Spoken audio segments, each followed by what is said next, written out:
2 continentes, 2 hemisferios, 2 profesionales unidos por una misma pasión, la jardinería. Te damos la bienvenida a un nuevo episodio del podcast de jardinería y paisajismo. El espacio en donde encontrarás conceptos, técnicas y estrategias del mundo de las plantas. ¿Para qué? Pues para que puedas tener tu jardín más lindo cada día. Bienvenido, Fernando, qué gusto tenerte nuevamente por aquí en el podcast y la audiencia te está esperando ansiosamente cada mes para poder escucharte y para seguir aprendiendo junto a ti. Muchas gracias, Claudio. ¿Qué tal estás? Yo también encantadísimo porque, bueno, en el ajetreo de la vida diaria, siempre que llegue este momento de tener un rato para hablar contigo y para charlar de nuestra pasión, pues siempre es motivador. Hoy vamos a continuar con unas 2 clases de nuestra academia Jardín GPT. ¿Te parece que comencemos? Sí, vamos a comenzar. Espérate que es que me tengo que calentar los motores y ponerme en marcha porque llevo todo el día pensando en que esto te lo quería comentar, en el tema de los precios, Claudio. Te explico el maravilloso mundo y queridísimo mundo de los precios.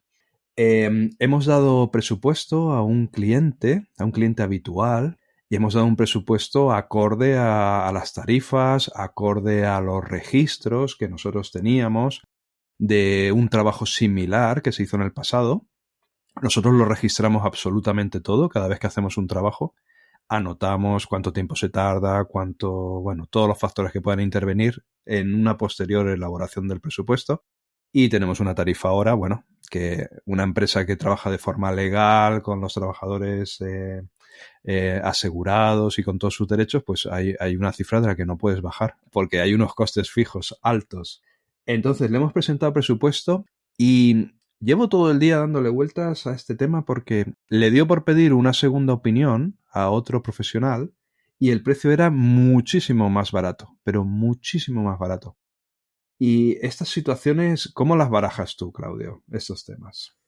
Es muy complicado y lamentablemente es muy habitual que nos ocurra a veces ese tipo de cosas. Competir por precio nunca es sano porque al final se termina dañando la infraestructura de la empresa, que es lo que te pasaría a vos si bajas tus precios más allá de los propios costos. Y empezar a reducir el valor del servicio conlleva tener que bajar algunas cuestiones en las prestaciones. Entonces, cuando me ha llegado un planteo similar, lo que hemos dicho en algún caso sirvió, en otros no, porque se movieron por precios. Hay clientes que se mueven directamente por el precio como única vara para medir un trabajo, pero cuando le hemos dicho, mira, si querés este trabajo, estos son nuestros costos, en función de la infraestructura, en tener el personal registrado en los libros, como se dice en Argentina, en tener todo en regla. ¿Querés hacerlo por un valor menor? Podemos hacerlo, pero tenemos que quitar este tipo de cosas dentro de lo que es el presupuesto. Igualar el precio de la otra empresa no lo podemos hacer, la decisión está en el cliente. Y más, si nos conoce y sabe cómo trabajamos, en algún momento que nos ha pasado ha sido como una especie de juego, de tire y afloje a ver quién cedía, ¿viste? Pero cuando se han hecho bien las cosas y se tiene un prestigio al que responder, como es el caso tuyo, una trayectoria, en algún caso he preferido perder en un trabajo que estar poniendo tan al límite los precios que cualquier cosa que salga mal hace que tu margen de ganancia se pierda. Pues sí, me parece buena estrategia. Yo la verdad que estaba pensando, ¿y cómo ha podido ocurrir esto? O sea, ¿cómo es posible que el precio sea mucho más barato? Y claro, he reflexionado y al final he concluido que podía ser por culpa de 3 situaciones.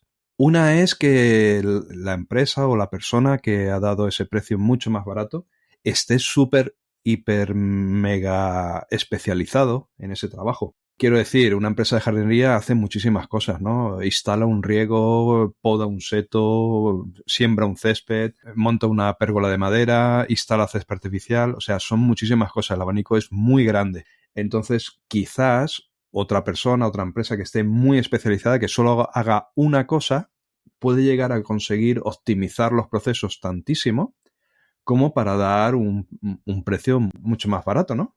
Eso es una de las opciones. Si es esa la que ha ocurrido, pues la verdad es que es para darle un fuerte aplauso, porque, bueno, la especialización pues puede llevar a ese resultado, ¿no?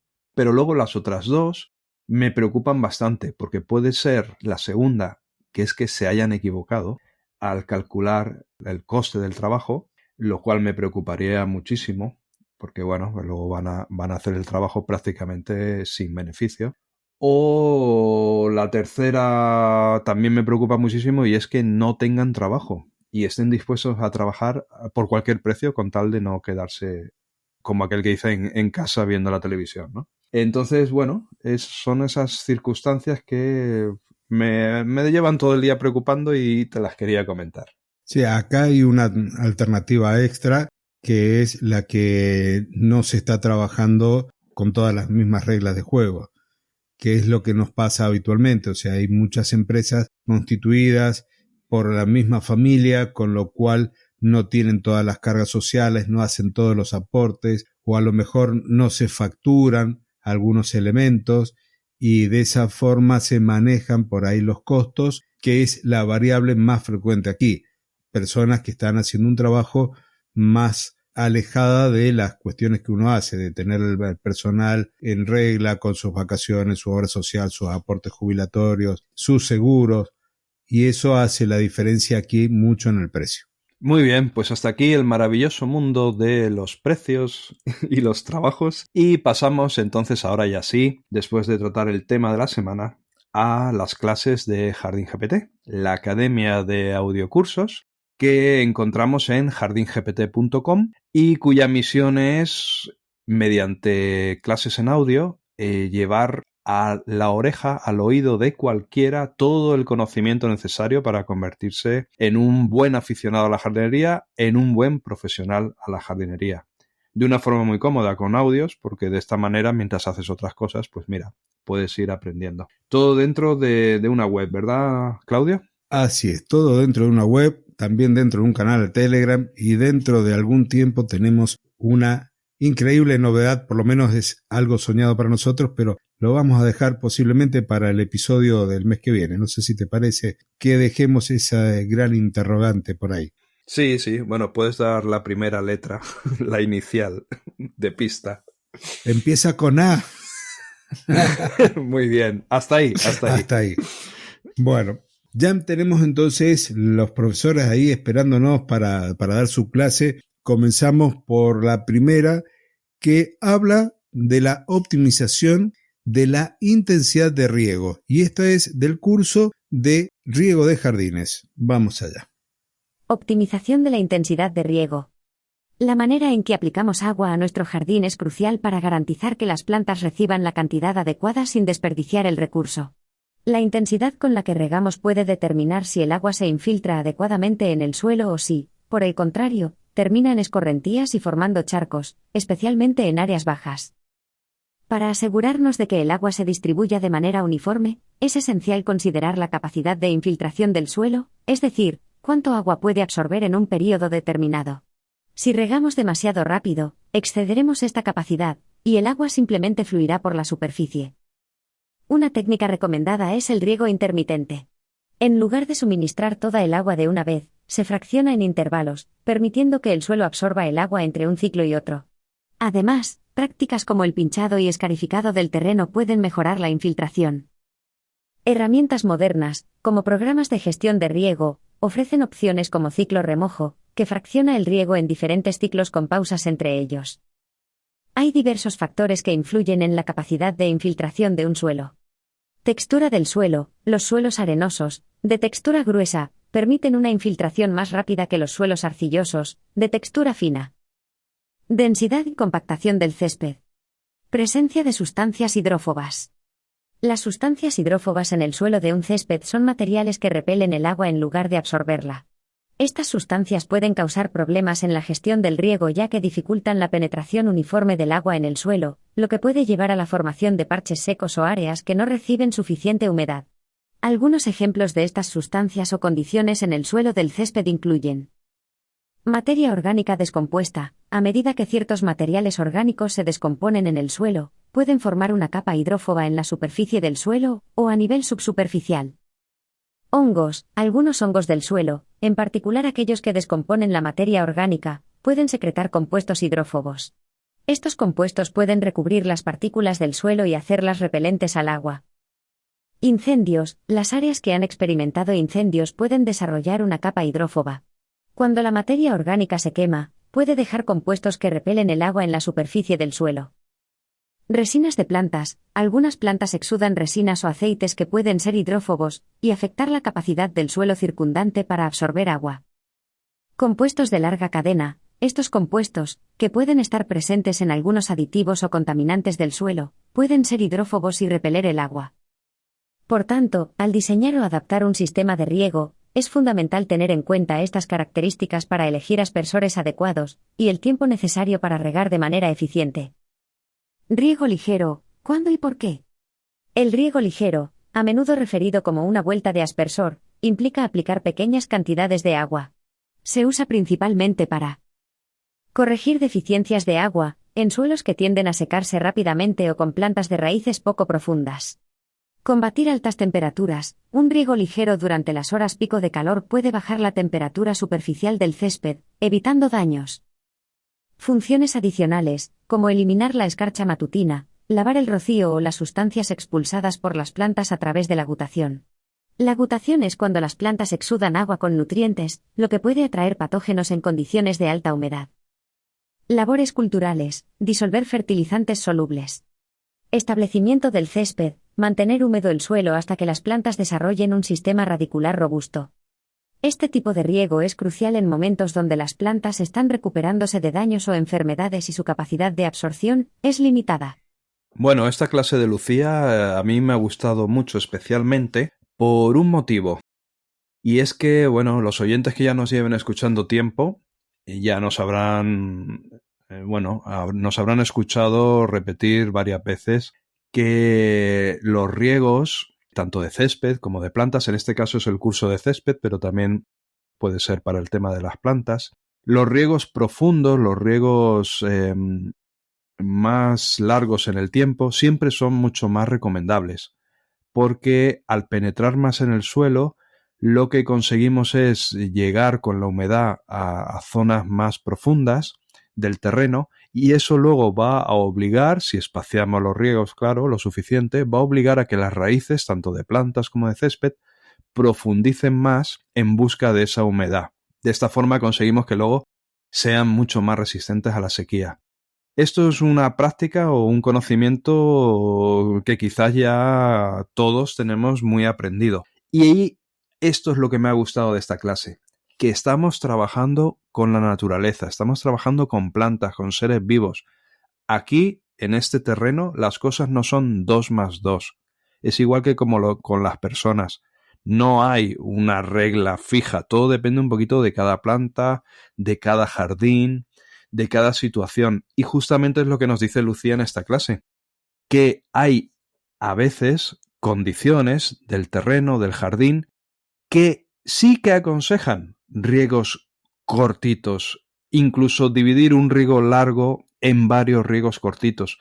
Por eso hay que prestar atención a las circunstancias del jardín, de cada jardín, porque no siempre las normas básicas de jardinería se han de aplicar de una forma súper rigurosa.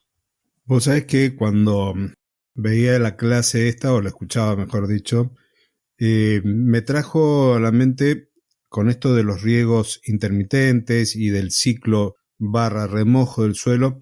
Me hizo acordar hace muchísimos años, tenía un compañero de la facultad que estaba llevando al frente un cultivo de álamos. Se estaba especializando en silvicultura y estaban haciendo lo que se llama riego por pulsos. Creo que lo comenté en algún momento.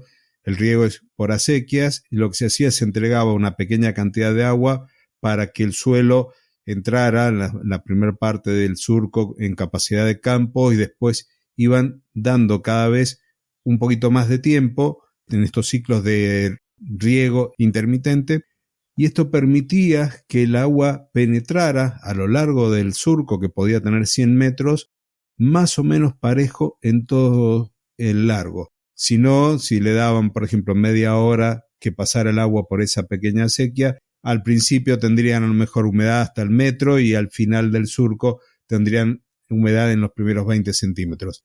Esto está haciendo lo mismo con respecto al césped. Hacer un ciclo corto permite que el suelo se humecte, que absorba agua y poder darle más para que siga absorbiendo y penetrando en profundidad, porque si no pasa lo que también se comentaba en el audio, que el agua pueda empezar a correr. El hecho de tener escorrentía hace que esa agua se termine perdiendo. Y con respecto a dos cosas más que habla del césped, del tema de compuestos hidrófobos, tenemos ese colchón que se suele quedar del césped cuando vamos haciendo cortes y vamos dejando que parte del corte del césped quede ahí para ir generando ese mulch y vaya aportando nutrientes. En algunos momentos esto termina generando una especie de película impermeable en donde el agua no va a penetrar correctamente. Y el otro que me quedó ahí dando vueltas es una práctica que suelo hacer en las macetas, en los contenedores, del pinchado. Viste que muchas veces se va compactando el suelo y el agua no penetra bien. En el caso de las macetas puede pasar lo mismo, entonces pinchando y haciendo pequeños orificios, eso ayuda a que el agua pueda penetrar en el suelo. Me quedó ahí, porque es lo mismo que estoy haciendo yo en las macetas, es una posibilidad hacerlo también en el césped, y hay máquinas especiales para ese tipo de prácticas.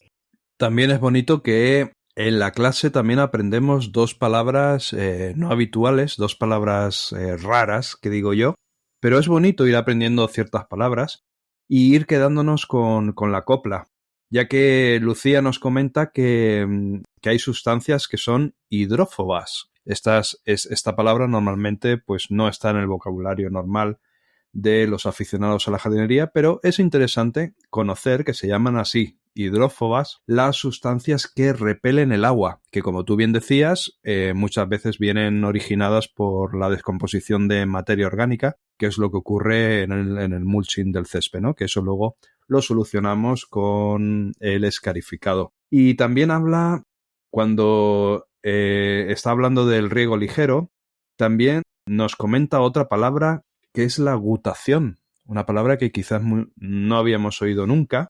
Y la gutación es algo muy sencillo y también está muy bien aprender esta palabra. Y es que simplemente aparecen como unas gotitas pequeñas en las hojas, en el extremo de las hojas de las plantas, en determinadas circunstancias, normalmente pues cuando la planta está en unas condiciones que puede absorber rápidamente el agua del suelo y con minerales, con nutrientes, pero que sin embargo tiene una transpiración mínima. Por ejemplo, esto ocurre por la noche. Por la noche, al no haber sol, al no haber luz, la transpiración es mínima, pero sin embargo puede estar en ese momento muy predispuesta a asimilar nutrientes del suelo y entonces se produce eso. La gutación exuda unas gotitas de agua pero muy ricas en minerales porque ha absorbido los nutrientes muy fácilmente y eso lamentablemente puede favorecer ciertas enfermedades. Por eso se suele decir que es mejor no regar al inicio de la noche sino al final de la noche, cuando ya va a empezar el día y por tanto ya va a empezar la transpiración. Y es exactamente la comparación con el cuerpo del ser humano. Cuando hacemos una actividad y empezamos a sudar, que empieza como a aparecer gotitas de agua en la frente del rostro, en distintos sectores del cuerpo, que perdemos más agua y lo vemos ahí por esas gotitas de sudor, es básicamente un principio similar en el caso de las plantas. Vemos esas gotitas que también son ricas en sales. Muy bien, Claudio, pues pasamos a la segunda clase. Perfecto. La segunda clase es del curso de jardines verticales y el título es ¿Cómo diseñar jardines verticales sin enfrentar problemas comunes? Los jardines verticales son una solución contemporánea para espacios urbanos limitados y una forma artística de presentar la belleza natural. Sin embargo, como cualquier proyecto, pueden surgir desafíos si no se planean adecuadamente. Vamos a explorar algunos de los problemas más comunes y cómo evitarlos. Problemas frecuentes con la selección y disposición de plantas. Exceso de elementos. Un jardín vertical abarrotado puede resultar en un diseño caótico y plantas que compiten por los recursos. Es esencial mantener un equilibrio, priorizando calidad sobre cantidad. Por ejemplo, imagina un mural artístico. Si agregas demasiados colores y formas, puede ser difícil entender el mensaje central. Mal cálculo del espacio. Es fundamental comprender el tamaño y forma de crecimiento de cada planta. Plantas grandes en espacios confinados pueden generar estrés y reducir su longevidad. Consejo. Investiga sobre las formas de crecimiento de las plantas. Por ejemplo, algunas plantas crecen en forma de roseta, mientras que otras se expanden en forma de enredadera. Selección de colores inadecuada. Un jardín vertical debe tener una paleta de colores armónica. Elegir demasiados colores o combinaciones discordantes puede generar una sensación de desorden. Por ejemplo, si eliges plantas con flores moradas, podrías complementarlas con verdes suaves y tonos plateados en lugar de colores brillantes y contrastantes. Desconocimiento del tamaño maduro de las plantas. No investigar el tamaño final que alcanzarán las plantas puede llevar a sobrepoblaciones y competencia por recursos.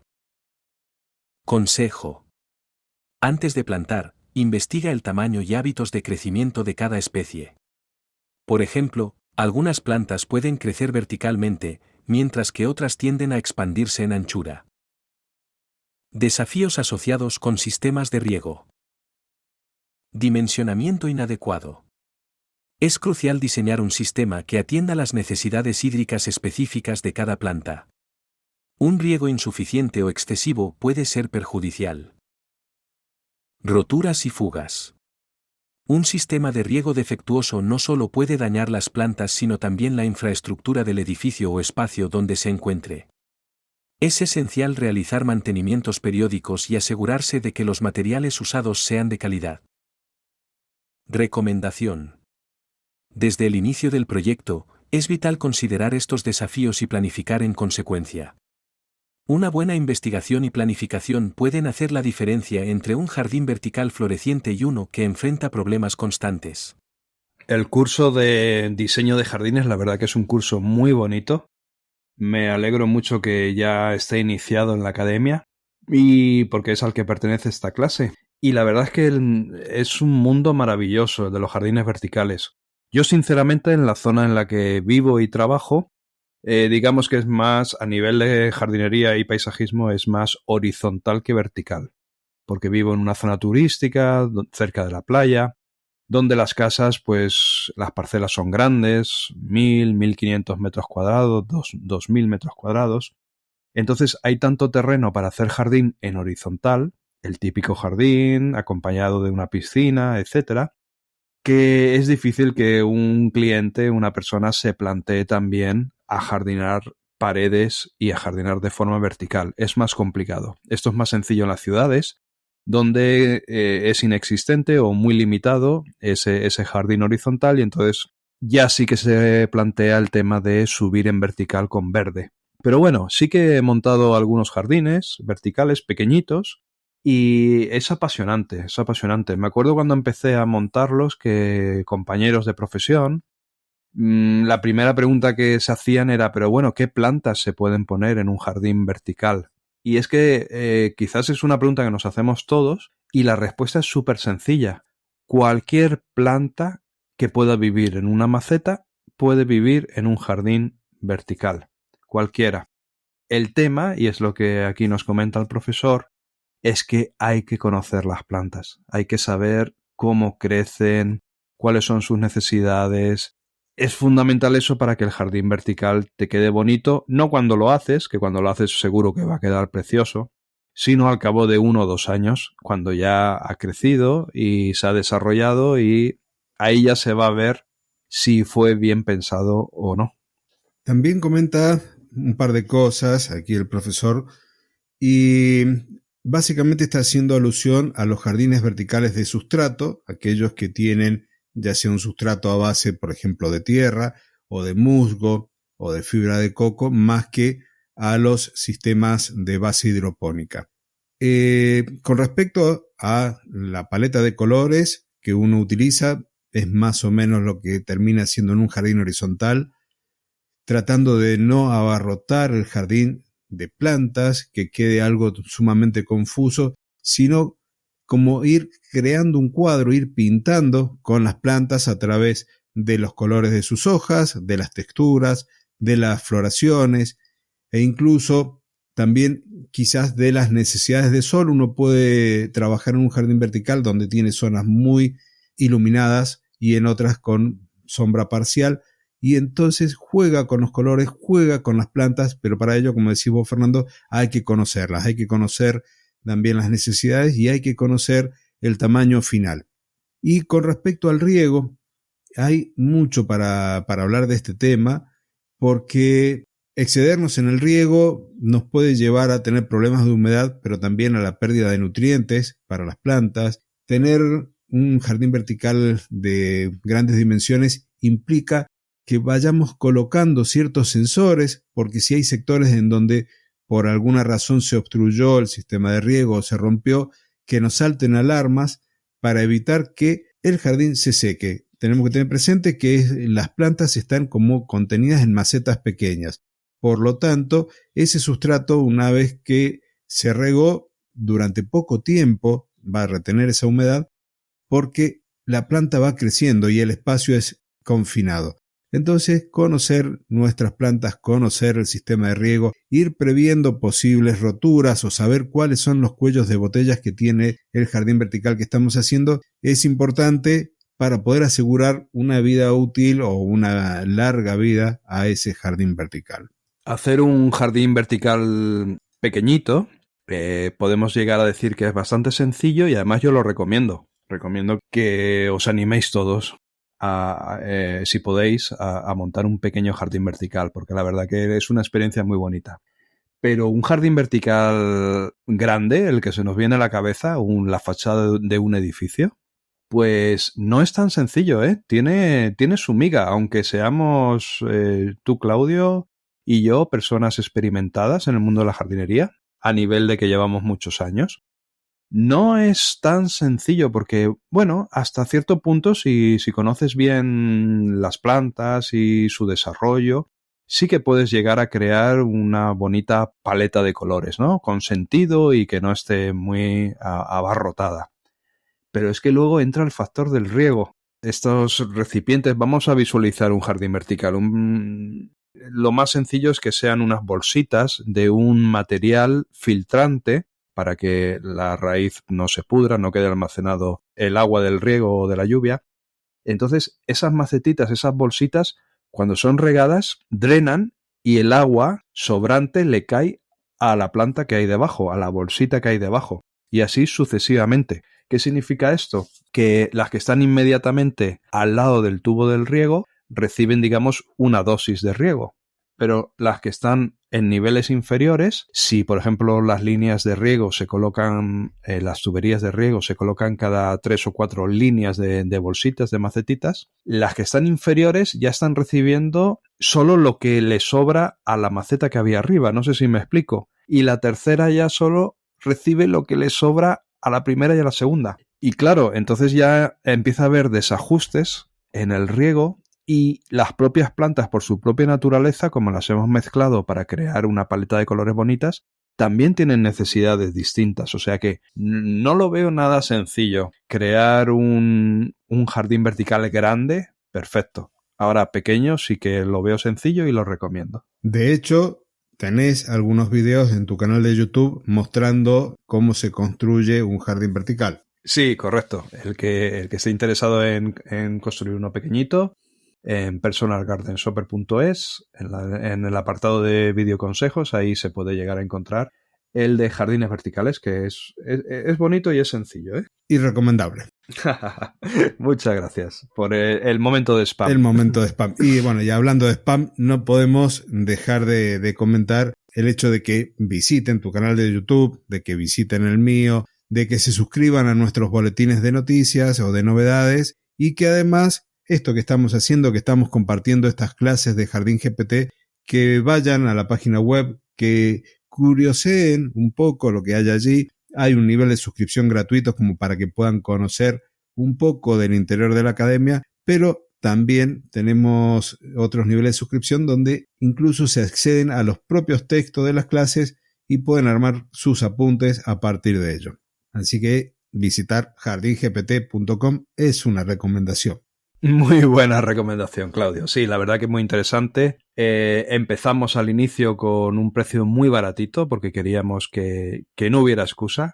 Pero claro, le hemos ido añadiendo cosas. Ahora hay un chatbot que claro que cuesta dinero, tiene un coste mantenerlo, hay que pagar todos los meses por él.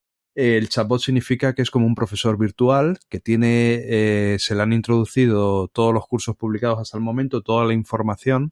Entonces te puede responder a cualquier pregunta relacionada con los cursos. No hace falta que si tienes una duda te leas todo, estés buscando por la web a ver dónde estaba, sino le preguntas al chatbot, al profe virtual, y él te da la respuesta. También tenemos canales de Telegram, hay uno que incluye vídeos. Otro canal es para que te lleguen los audios cada día, entonces así ya te fuerzas a ir aprendiendo, porque como cada día te va a llegar el audio y te va a llegar un mensaje en Telegram, pues ya en el momento que puedes, pues te escuchas la clase. Así ya no tienes que ir a la academia a aprender, sino que digamos la academia viene a ti. Y también tenemos una maravillosa comunidad donde podemos decir que ahí damos soporte para dudas, para cualquier cosa que se pueda necesitar, que ya se necesite un contacto más con un humano. Que ya no estemos hablando de audioclases ni de chat. Respuestas a partir de la propia experiencia. Que no es poca. Que no es poca. Bueno, y en audios tenemos alrededor de 20 horas de audios para ir aprendiendo. Estas clases duran en un promedio de 3 minutos, así que se puede hacer el cálculo mental de cuántas clases hay si tenemos cerca de 20 horas ya de audios producidos. Y con esto entonces, Fernando, nos queda nada más que despedirnos. Hemos llegado al final. ¿Ya? ¿Tan rápido? Rapidísimo. Esto pasó volando. Sí. Muy bien, pues nada, pues un abrazo muy, muy, muy, muy fuerte de verdad a todos los oyentes. Bueno, que paséis un buen mes porque no nos escuchamos hasta el próximo episodio en colaboración dentro de un mes. O sea que, los mejores deseos, sobre todo en estos tiempos raros que corren, pero nosotros como estamos en el mundo verde y el mundo verde es colorido y bonito, pues a disfrutarlo lo máximo posible. Y a mí no me queda otra cosa también que recomendarte, que pedirte, que compartas el episodio si te ha gustado, de que lo valores, de que nos dejes tu comentario, tu consulta, para que lo podamos ir tratando a lo largo del podcast, de tu podcast de jardinería y paisajismo, y de esa forma puedas seguir disfrutando de tu jardín lo máximo posible. Y te robé tus palabras, Fernando. Muy bien, para nada, compartimos. Entonces, solo queda la despedida. 2 continentes. 2 hemisferios. 2 profesionales. Unidos por una misma pasión. La jardinería. Hasta el próximo jueves. Adiós. Adiós.